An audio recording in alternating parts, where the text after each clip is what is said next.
చంద్రబాబు నాయుడు ముఖ్యమంత్రి, ప్రధానమంత్రి మోదీ ఇద్దరి ఆధ్వర్యంలో ఉత్తరాంధ్రకు ఏదైతే వెనుకబడిన విశాఖ, శ్రీకాకుళం, విజయనగరం జిల్లాలు ఉన్నాయో వాటికి మహర్దశ పట్టనుంది.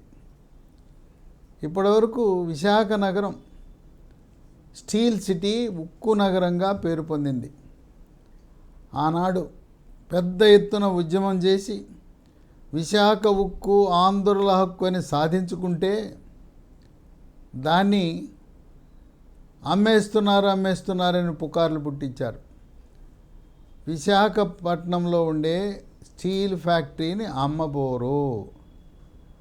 దాన్ని ప్రస్తుతం రాష్ట్రీయ ఇస్పత్ నిగమ్ లిమిటెడ్ RINL ఆధ్వర్యంలో నిర్వహించబడుతూ ఉంది. విశాఖ ఉక్కుకు తన సొంతంగా బొగ్గు గని లేదు, ముడి ఇనుము గని కూడా లేదు. ఇనుము కొనాలి బహిరంగ మార్కెట్లో, బొగ్గు కూడా కొనాలి. అందువల్ల నష్టాలు వస్తున్నాయి. దీనికి కేంద్ర ప్రభుత్వం చంద్రబాబు నాయుడు యొక్క ఒత్తిడి మేరకు దీన్ని విశాఖ ఉక్కు RINLని steel authority of India limited సెయిల్లో విలీనము చేయటము ద్వారా మొత్తం 4 బ్లాస్ట్ ఫర్నెస్లు పనిచేసి పూర్తి ఉత్పత్తి సామర్థ్యాన్ని పునరుజ్జీవింపజేసి విశాఖ స్టీల్ ఫ్యాక్టరీ లాభాల బాట పట్టించనున్నారు. Steel authority of India limited SAIL వాళ్ళు ఇప్పటికే వాళ్ళు లాభాల్లో ఉన్నారు. కేంద్ర ప్రభుత్వం కూడా ఉక్కు ఉత్పత్తిని గణనీయంగా పెంచాలనే సంకల్పం ఉన్న దృష్ట్యా ఇప్పుడు అసలు ఎటువంటి ఉద్యమాలు లేకుండా కేవలం చంద్రబాబు నాయుడు కోరిక మేరకు ప్రధానమంత్రి మోదీ ఉత్తరాంధ్ర ప్రాంతానికి మరొక వరాన్ని ఇచ్చారు. ఆ వరము ఉత్తరాంధ్ర 3 జిల్లాల పేదరికాన్ని తుడిచిపెట్టుకుపోతుంది. ఇక పేదరికం అనేదే ఉండే పరిస్థితి ఉండదు. అదేంటంటే మరొక ఉక్కు కర్మాగారము అనకాపల్లి జిల్లా నక్కపల్లిలో ప్రైవేటు రంగంలో బహుళజాతి సంస్థలు 2 కలిసి ప్రపంచంలో పేరు పొందిన 2 ఉక్కు దిగ్గజాలు RSLR మిత్తల్ యూరప్కు చెందిన కంపెనీ, జపాన్కు చెందిన నిప్పాన్ కంపెనీ 2 కలిసి సంయుక్తంగా వాళ్ళు పెద్ద స్టీల్ ఫ్యాక్టరీని అనకాపల్లిలో పెట్టబోతా ఉన్నారు.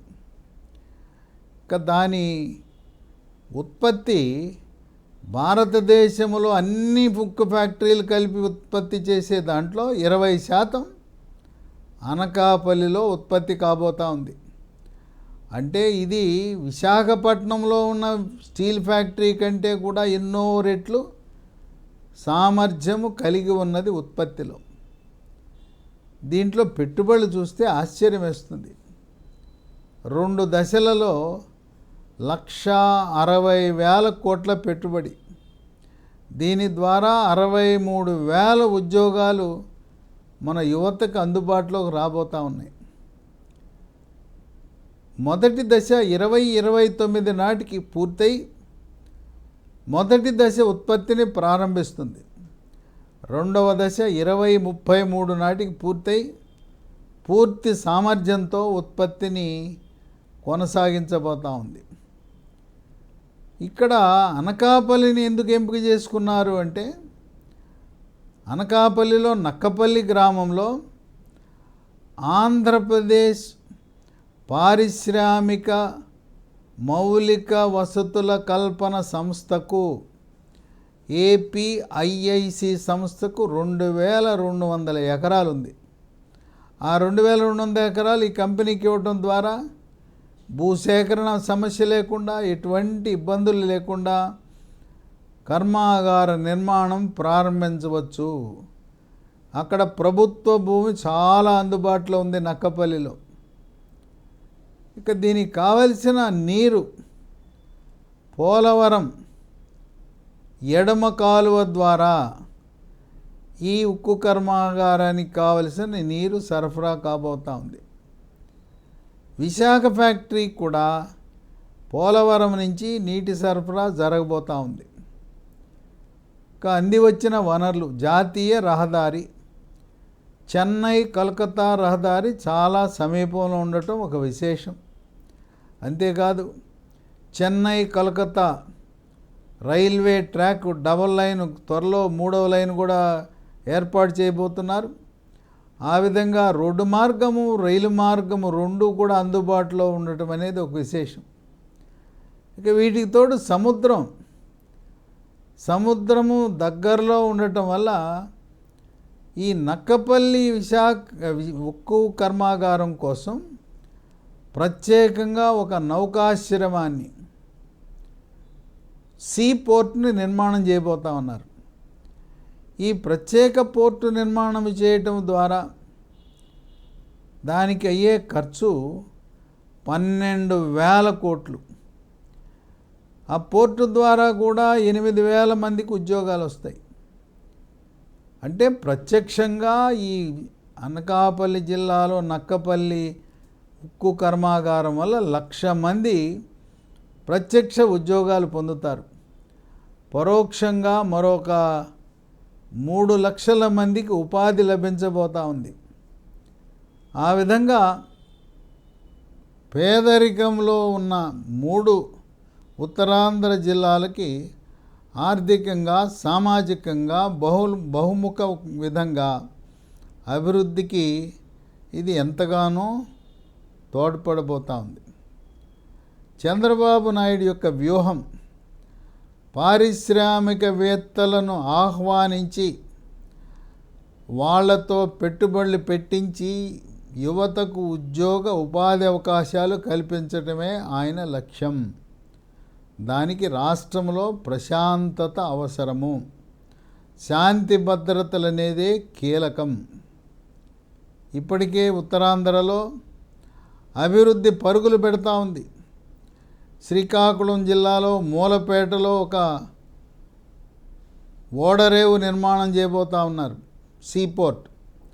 దాని పక్కనే మరొక విమానాశ్రయం నిర్మాణానికి కూడా ప్రతిపాదనలు ఉన్నాయి. విజయనగరం జిల్లాలో గిరిజన యూనివర్సిటీ ఏర్పాటు ఆ జిల్లాకి ఎంతో ఉపయోగపడుతుంది. 2027 నాటికి భోగాపురంలో అంతర్జాతీయ విమానాశ్రయం, ఇంటర్నేషనల్ ఎయిర్పోర్ట్, హైదరాబాదులో ఉండే, శంషాబాద్లో ఉండే ఎయిర్పోర్ట్ను తలదన్నే విధంగా ఆంధ్రప్రదేశ్, ఒరిస్సా, ఛత్తీస్గఢ్, మధ్యప్రదేశ్ 4 రాష్ట్రాల వారికి ఉపయోగపడే విధంగా భోగాపురం విమానాశ్రయం రూపుదిద్దుకోబోతూ ఉంది. ఇప్పటికే కేంద్రం సహకారం వల్ల విశాఖ నగరంలో Indian institute of management IIM తరగతులు ప్రారంభించింది. గత 6 సంవత్సరాలుగా విద్యార్థులు అక్కడి నుంచి పాస్ అయ్యి బయటకు వస్తున్నారు.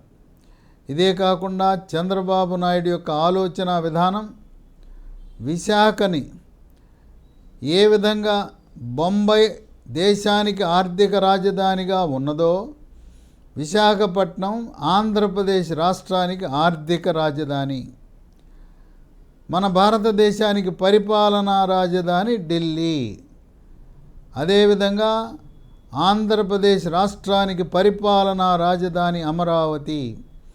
ఈ లక్ష్యంతో ముందడుగులు వేస్తూ ఇక్కడ రాష్ట్ర ప్రభుత్వము తీసుకున్న చొరవ, ప్రధానమంత్రి మోదీ ఈ యూరప్ నుంచి వచ్చిన కంపెనీ, జపాన్ నుంచి వచ్చిన 2 కంపెనీలను మీరు ఆంధ్రప్రదేశ్కి వెళ్ళండి, అక్కడ మా NDA కూటమి ప్రభుత్వం ఉన్నది, అన్ని వసతులు కల్పిస్తారు, నీతివంతంగా, నిజాయితీపరంగా, పారదర్శకమైన పాలన అందిస్తూ పారిశ్రామికవేత్తలకు ఎటువంటి వేధింపులు లేకుండా మీకు అన్ని వనరులు కల్పిస్తారు అని చెప్పి కేంద్ర ప్రభుత్వం యొక్క ప్రోత్సాహంతో, ప్రధానమంత్రి మోదీ ఆయన యొక్క ప్రోద్బలంతో బహుళజాతి సంస్థలు అనకాపల్లి నక్కపల్లిలో ఈ అతిపెద్ద ఉక్కు కర్మాగారాన్ని నిర్మించడం జరగటం అనేది ఒక విశేషము. ఆంధ్రప్రదేశ్ రాష్ట్రానికే కాక ఉత్తరాంధ్రకు మహర్దశ పట్టనున్నది అని విశ్లేషకులు భావిస్తున్నారు.